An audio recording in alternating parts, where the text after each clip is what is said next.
tema teguh dalam godaan. Iya. Bagaimana bisa teguh dalam godaan? Mungkin teman-teman sudah pernah membaca Matius pasal 4 ayat 1 sampai 11. Iya, kita akan dibaca bersama-sama di dalam Matius pasal 4 ayat 1 sampai 11. Ayat pertama, Musa akan membacakannya, dua sidang jemaat semua. Jadi, maka Yesus dibawa oleh Roh ke padang gurun untuk dicobai iblis. Dan setelah berpuasa 40 hari dan 40 malam, akhirnya laparlah Yesus. Lalu datanglah si pencoba itu dan berkata kepadanya, "Jika engkau anak Allah, perintahkanlah supaya batu-batu ini menjadi roti."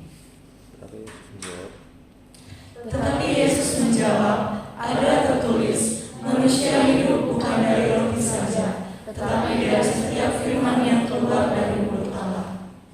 Kemudian iblis membawanya ke kota suci dan menempatkan dia di hubungan bait Allah.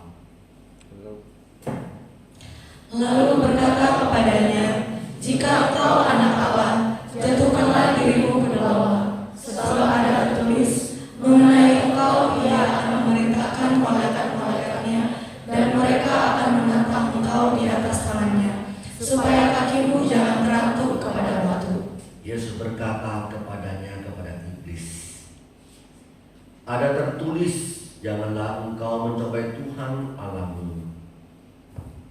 Dan iblis membawanya pula ke atas gunung yang sangat tinggi, dan memperlihatkan kepadanya semua kerajaan dunia dengan kemegahannya. Dan berkata kepadanya, "Semua itu akan kuberikan kepadamu jika engkau sujud menyembah Aku." Maka berkatalah Yesus kepadanya, "Enyahlah iblis, sebab ada tertulis, engkau harus menyembah Tuhan Allahmu, dan hanya kepada Dia sajalah engkau berbakti." Lalu iblis meninggalkan dia dan lihatlah, malaikat-malaikat datang melayani Yesus. Saudara yang dikasihi oleh Tuhan, mungkin kita pernah melihat seseorang, mengapa mereka begitu teguh, bagaimana dia teguh ketika ada cobaan, ketika digodai. Saya punya teman baru setengah tahun cerita kepada saya, dia agen suatu asuransi, ya, yang salah satu terbesar di Indonesia. Dia punya tim begitu bagus di dalam mencapai target-target yang ada. Nah, kemudian ada asuransi yang lain mengajak rekan saya dan timnya pindah ke asuransi itu dengan dikasih uang cuma-cuma, kira-kira 2-3 miliar. Timnya kira-kira 15 orang. Saudara, bukan satu kali ditawarkan oleh asuransi itu, asuransi yang lain kepada dia, "Ayo dah pindah satu timmu, tak kasih 2-3 miliar, 2 miliar, pokoknya miliaran, 2-3 miliar asalnya." Saudara, teman saya tidak tergoda. Saudara yang dikasihi oleh Tuhan, kita akan melihat di dalam bagian ini, kita melihat bahwa Tuhan Yesus menang dalam pencobaan. Jelas, dia dibawa oleh iblis dalam kondisi dia yang sudah lapar, dalam kondisi yang cukup capek, dan segala pergumulannya. Kemudian iblis datang mencobai dia. Tentunya supaya Yesus itu pun, Tuhan Yesus pun jatuh dalam dosa. Iblis kan tidak mau manusia di dalam dunia ini tidak ada seorang pun tidak berdosa. Iblis rindu semua orang berdosa. Iblis rindu setiap hari kita berdosa. Tujuannya apa? Supaya ketika manusia berdosa, manusia tidak ada seorang pun yang bisa boleh menjadi juru selamat dunia. Ketika saudara dan saya sudah berdosa, saudara tidak layak untuk menjadi juru selamat dunia. Oleh sebab itu Tuhan Yesus datang memang untuk menyelamatkan kita. Tapi kalau ketika dia berdosa, dia tidak akan bisa jadi juru selamat. Itu target daripada iblis terhadap Tuhan Yesus Kristus. Saudara, kita tahu Adam dan Hawa, manusia yang pertama diciptakan begitu mulia, begitu segambar dengan Allah yang begitu sucinya. Iblis tidak ingin manusia itu tidak berdosa. Dia datang, dia pergi, dia berhadapan dengan Adam dan Hawa. Ya, kembali lagi tujuannya. Jangan ada seorang pun di dalam dunia yang tidak boleh tidak berdosa. Kita sudah baca di dalam bagian ini, saudara. Bagian ini mengatakan bahwa Yesus dicobai 3 kali, tapi dia menang. Oke. Sekarang satu pertanyaan yang penting. Mengapa Yesus bisa menang dalam setiap pencobaan? Saudara yang dikasihi oleh Tuhan, ketika dicobai selama sebanyak 3 kali, Yesus menjawab apa? Yesus menjawab, ada tertulis, ada tertulis, dan ada tertulis. Saudara, ketika Yesus dicobai, Yesus menjawab dengan firman Tuhan. Ada tertulis, saudara. Nah, ini hal yang sangat penting di dalam kehidupan kita.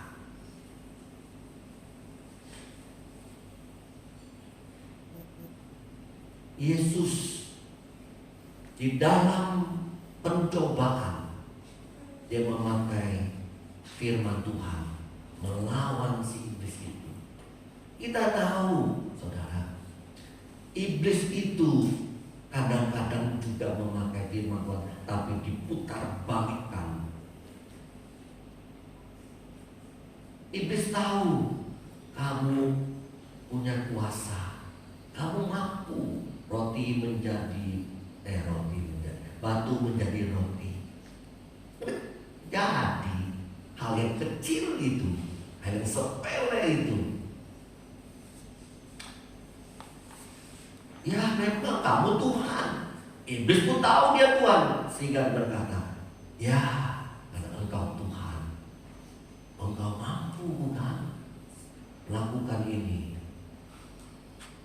batu menjadi roti. Ya memang gampang. Sekarang permasalahannya adalah bukan itu. Permasalahannya kalau kamu melakukan, kamu menuruti iblis, itu menjadi masalah. Tetapi saudara yang dikasihi Tuhan, bagian ini sangat penting.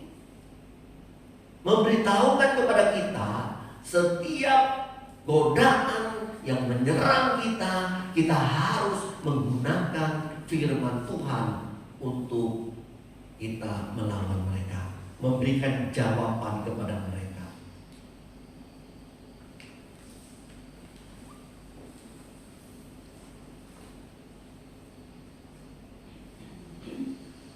Saudara yang dikasih oleh Tuhan, kalau kita melihat kembali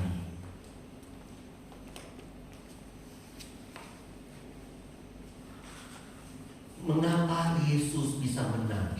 Oke, kita sudah tahu dia fokus pada firman Tuhan. Nah, ini pentingnya. Tidak heran setiap yang godaan dia pakai firman Tuhan, firman Tuhan, firman Tuhan. Dia menjawab berdasarkan firman Tuhan. Dia tidak menjawab berdasarkan apa? Keinginan iblis. Nah, ini penting.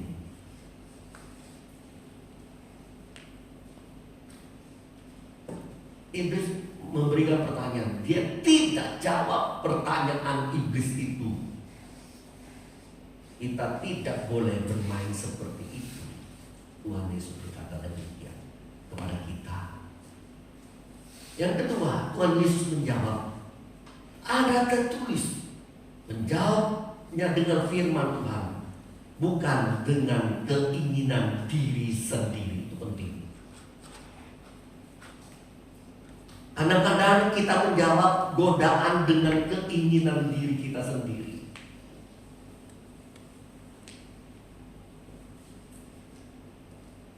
Tuhan Yesus menjawab dengan firman Tuhan, bukan berdasarkan nafsu yang ada di dalam dunia ini. Itu penting. Yang keempat, Yesus tidak menjawab berdasarkan pemikiran yang ada di dalam dunia ini. Tuhan Yesus menjawab dengan firman Tuhan. Ini poin yang penting dalam ketika kita mau menang.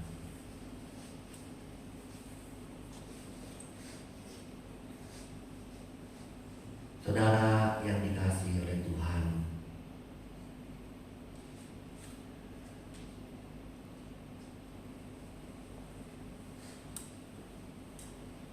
baik kita lihat Lukas 19 ayat 46.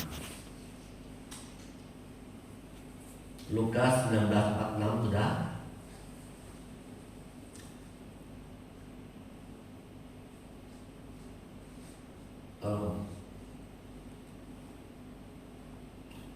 Kata Tuhan Yesus kepada mereka, ada tertulis, rumahku adalah rumah doa, tetapi kamu menjadikannya sarang penyambut.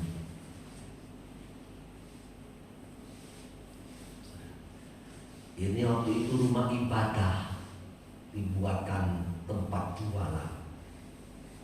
Marah Tuhan.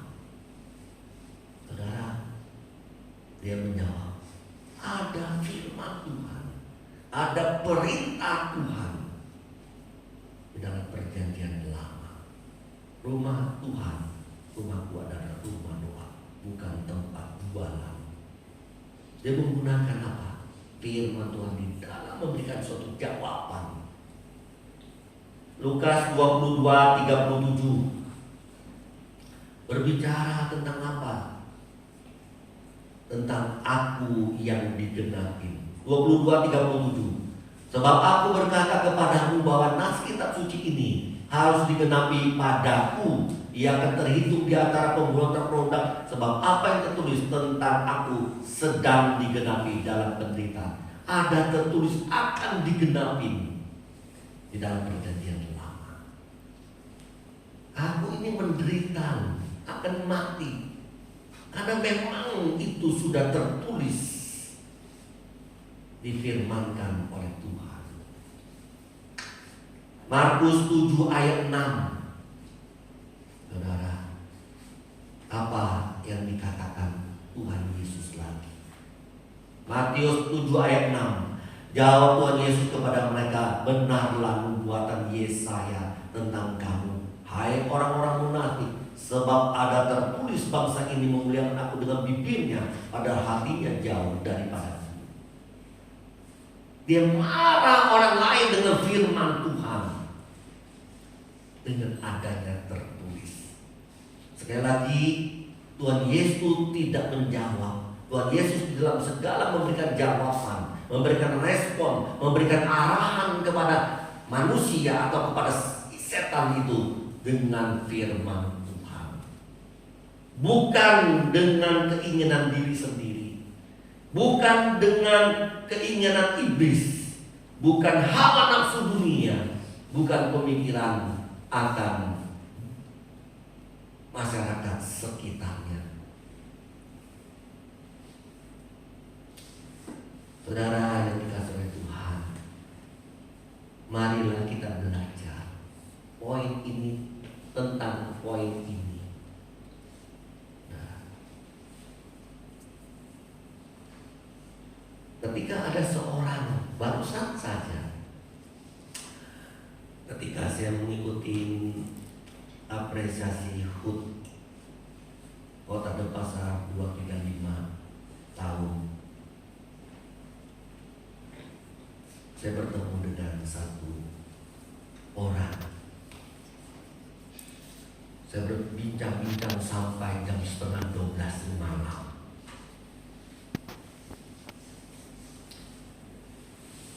Kita berbincang-bincang tentang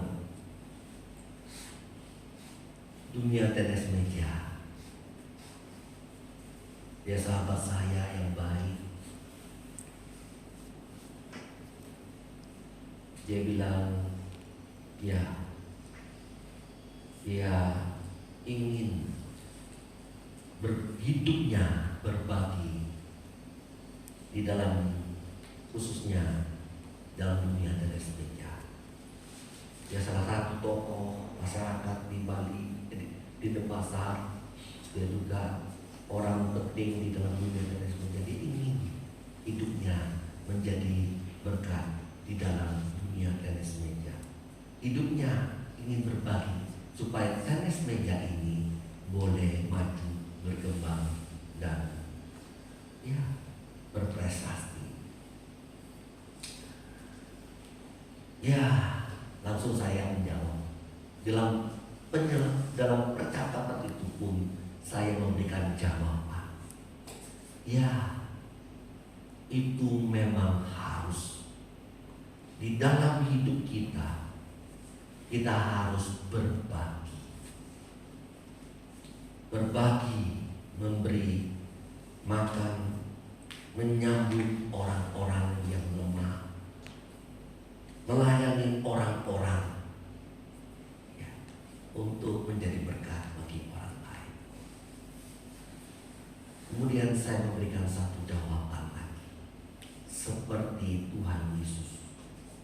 Yang saya punya Tuhan, Dia sangat-sangat berbagi kepada orang-orang miskin, memberi mereka makan, menolong, berbagi akan berkat, menolong orang dalam menyembuhkan orang-orang,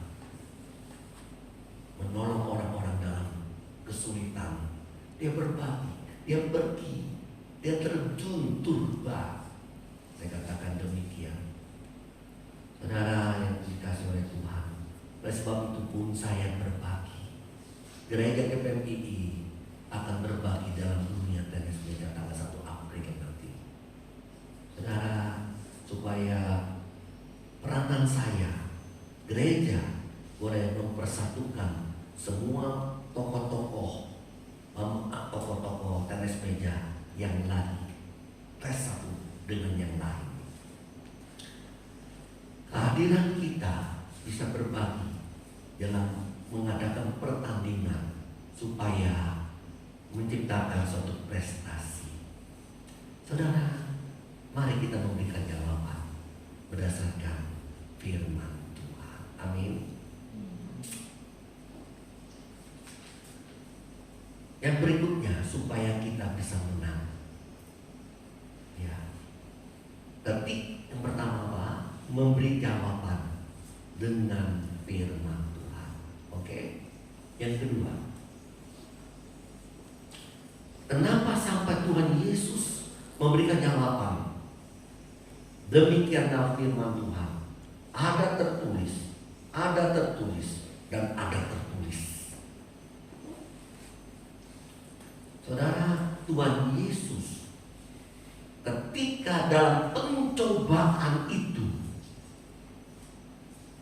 dia berfokus pada firman Tuhan, bukan berfokus pada kata-kata daripada si iblis itu. Dia tidak memikirkan akan kata-kata si iblis itu, walaupun indah, walaupun menyenangkan, walaupun kelihatannya menguntungkan, walaupun itu indah, dia tidak memikirkan kata-kata daripada iblis itu. Dia terus berfokus pada firman Tuhan, firman Tuhan, dan firman Tuhan. Itu baru bisa menang. Kenapa Adam dan Hawa, khususnya Hawa, jatuh dalam dosa ketika dia dicobai?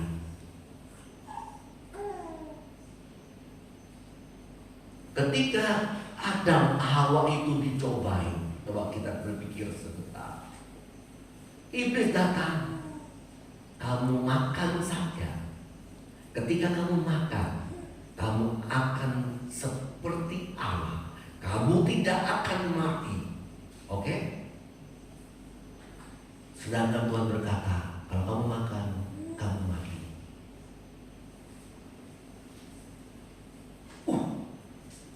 Dia tergoda dengan kata-kata daripada si iblis itu. Sama seperti Tuhan. Wah, indah. Benar ya, ular. Kalau aku makan seperti Tuhan ya, benar. Dia diskusi. Dia memberikan jawaban, memberi respon apa yang disampaikan oleh si iblis itu.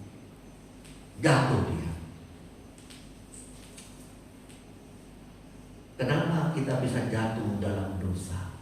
Karena kita memberi respon terhadap godaan itu. Kita misalnya dikasih, Jun, aku kasih estasi bagi kamu. Ini barangnya mahal, jarang didapat. Kalau makan masih indah. Belum pernah kan kamu makan, coba makan asli. Nggak apa-apa kok cuma paling oke, kamu makan dulu satu lah. Aku mau minum seperempat, nggak ada artinya kok. Tapi coba kamu rasakan. Kalau misalnya sebiji itu estasi bisa 1 hari kamu nikmati. Tapi kalau seperempat, ya dah 5 jam aja atau 3 jam aja. Nggak apa-apa kan? Coba kamu rasakan sedikit deh. Langsung direspon sama cucu. Benar ya Chandra? Seperti itu. Iya pun, nah ya juga ada apa-apa juga ya, betul juga. Ada apa-apa juga ya. Makan seperempat aja, iya.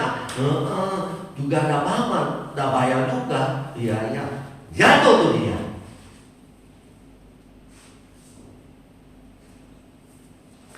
Saudara, oh iya ya, murah ya. Iya, kamu kan pasti belum pernah. Kalau kamu jangan jauh-jauh saudara, kalau mau godaan banyak, kita bisa jatuh. Ya sekali-sekali juga ada apa-apa kan. Orang juga, ya kalau hamil, ya ada apa-apa kan. Kawin MBA kan ada apa-apa. Banyak orang kawin MBA, ya aku juga ada apa-apa. Iya. Ya saudara, kadang-kadang kita dikonsepkan, oh iya kita, akhirnya konsep pikiran sekeliling kita. Ya enggak apa-apa kan, sudah lazim, sudah biasa, sudah umum, ngapain malu? Nggak usah malu. Ya sudah, kita lakukan aja. Toh juga belum tentu jadi. Kalau sudah jadi berbuah bagaimana? Ya sudah, kawin aja. Nggak apa-apa kan? Nggak apa-apa, lazim. Ngerti tidak saya ngomong apa ini? Siapa? Nita, ngerti tidak saya ngomong apa? Nggak ngerti? Ya nggak ngerti, ada apa-apa. Ya sudah, tapi ngerti lah ya. kita dalam cobaan. Dan ya, ini kan belum pernah. Kalau kamu di sini, ya cobalah. Nanti kalau kamu kembali kan, nggak bisa lagi. Nyesel lu. Mumpung di sini. Ya sudah, aplikasi sendiri aja kan. Apa yang Musa maksudkan? Saudara, jangan kayak Ananias dan Safira. Setelah menjual tanah, harus bagiannya diserahkan kepada Tuhan, memberikan perpuluhan. Diambilnya semua. Sudah dinasihati oleh Tuhan, sudah dinasihati sama Rasul Petrus, masih saja. Saya uang saya ini, uang saya pakai sendiri, saya nikmati sendiri. Mati dia. Saudara yang dikasih oleh Tuhan, jangan tergoda, jangan berinteraksi dengan godaan itu. Ya, sudah. Jangan meresponi, fokus kepada pada firman Tuhan. Sekali lagi, jangan ketika ada pencobaan fokus pada firman Tuhan. Ya, dia ngomong begitu, firman Tuhan begini. Dia ngomong begitu, firman Tuhan begini, firman Tuhan begini, firman Tuhan begini, firman Tuhan begini, firman Tuhan begini. Menang kita. Ya saudara, ini yang Tuhan ingin ajarkan kepada kita pada hari ini.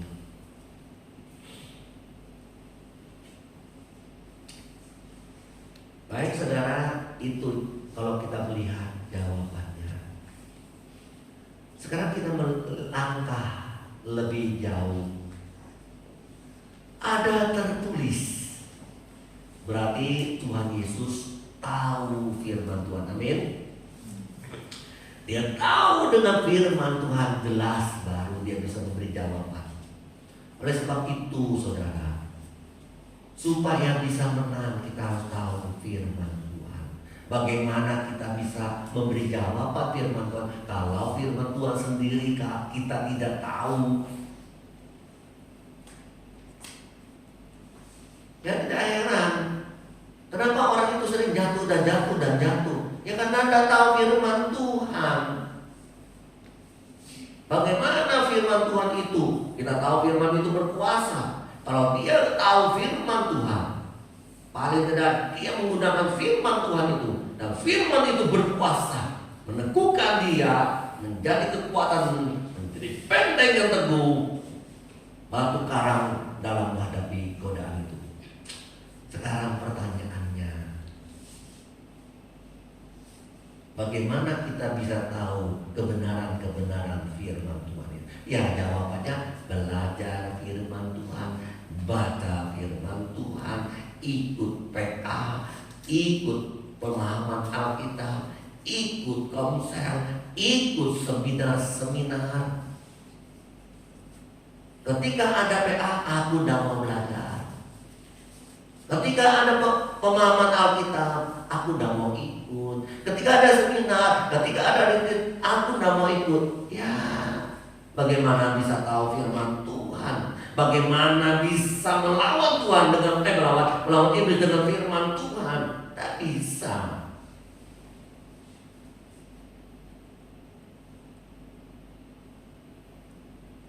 Sekali lagi, ayo ikut PA.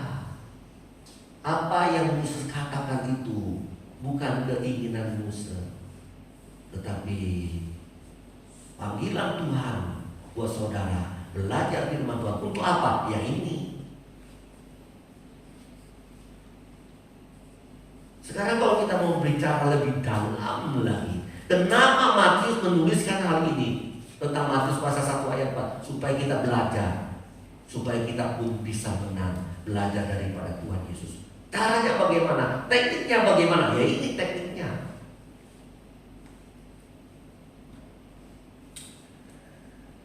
Baik saudara yang dikasihi oleh Tuhan, kita lebih lanjut lagi.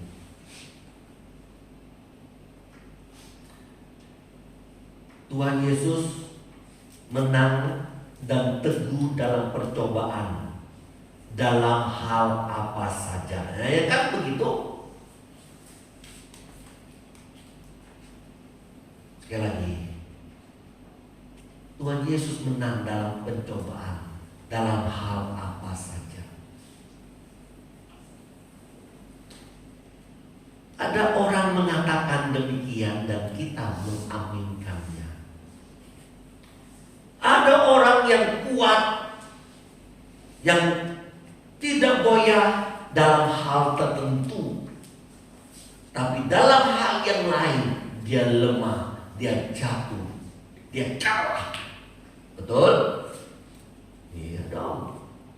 Pasti, gak usah jauh-jauh. Encen jago di IPS, di IPA, matematika, fisika, biologi, termasuk Daniel. Tapi lemah sekali di dalam dunia politik.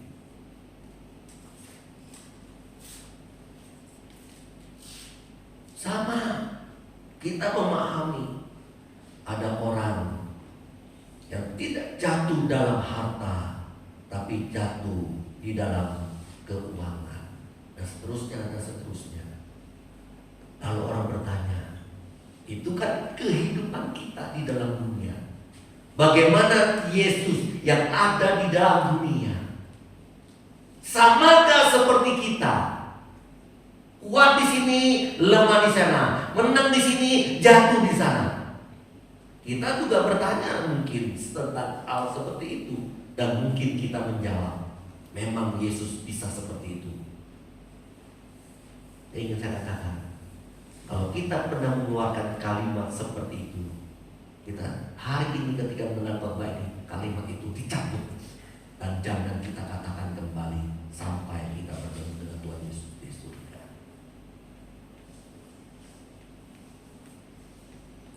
Apakah Tuhan Yesus seperti manusia? Kuat di sini, lemah di sana. Menang di sini, kalah di situ. Oke, saya tunjukkan kepada saudara. Dan saya ingin mengatakan, tiga pencobaan mewakili pencobaan yang ada di dalam dunia ini, yang selalu diserang dan dipakai oleh iblis untuk menjatuhkan manusia. Tiga ini cukup sudah mewakili hal itu. Baik, kita tahu pencobaan itu ubah batu menjadi roti, ya kan? Cobaan ini tentang apa sih? Isi perut kan dia lapar. Berbicara tentang apa sih? Tentang tubuh kan? Iya. Berbicara tentang apa? Makan, iya. Berbicara tentang tubuh, pakaian, iya. Saudara, ini berbicara tentang apa? Hal jasmani. Kalau kadang kita lapar, kadang kita bisa berbuat dosa, jatuh dalam dosa. Mencurilah, berbohonglah, bisa pukul orang, bisa bunuh orang. Gara-gara 50.000 bisa bunuh orang tuanya. Ngeri. Itu gara-gara apa? Hanya mau makan di sebuah restoran, minta 50.000 dan dikasih sama mama, langsung mamanya dipukul sampai dia juga udah tahu kalau mati, sampai mati baru bisa. Oh mati toh.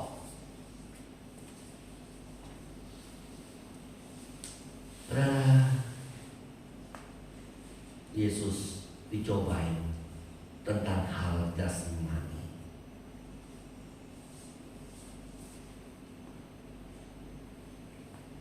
Hal-hal jasmani ya, keinginan-keinginan jasmani itu ngeri, saudara. Bisa membuat kita jatuh dan jatuh. lihat uang, lihat wanita, lihat laki-laki, dan sebagainya. Pencobaan yang kedua, engkau anak Allah, jatuhkanlah dari hubungan yang tinggi ini, baik Allah, jatuhkanlah dirimu. Nanti pasti Allah akan mengutus malaikat untuk apa? Untuk apa? Menantang engkau supaya engkau tidak jatuh, tidak terhantuk, tidak sakit. Ini percobaan tentang apa? Tentang iman, tentang keyakinan, tentang spiritual. Kamu kan udah melihat Tuhan, mau lihat Tuhan, saya tunjukkan. Kamu belum pernah lihat iblis, saya tunjukkan. Teman saya bilang, kamu mau lihat cewek cantik, saya tunjukkan. Siapa dah ingin lihat cewek cantik?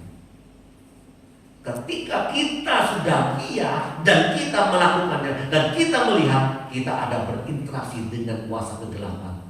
Itu maunya setan. Indah, siapa dah mau lihat? Aduh, menyegarkan jiwaku. Iya kan? Semua ada apa-apanya. Iya.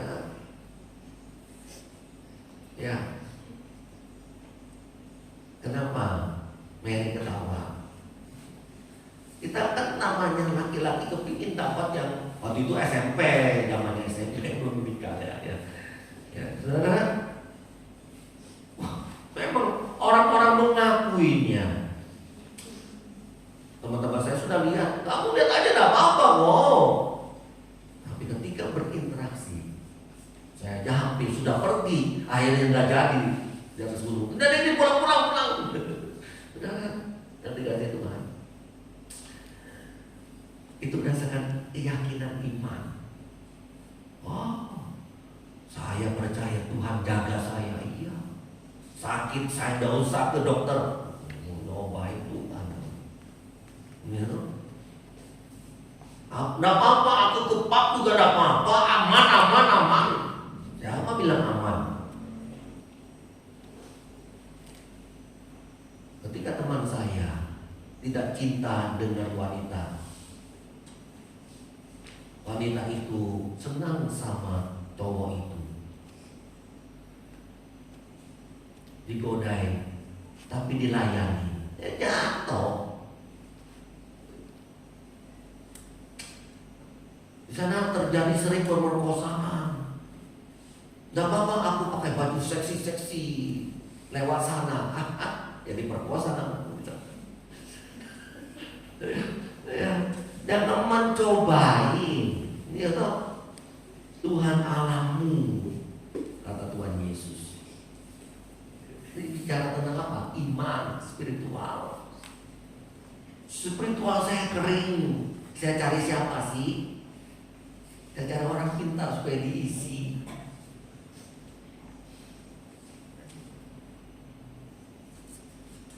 Yang ketiga, sembahlah setan, maka dunia ini kuberikan kepadamu.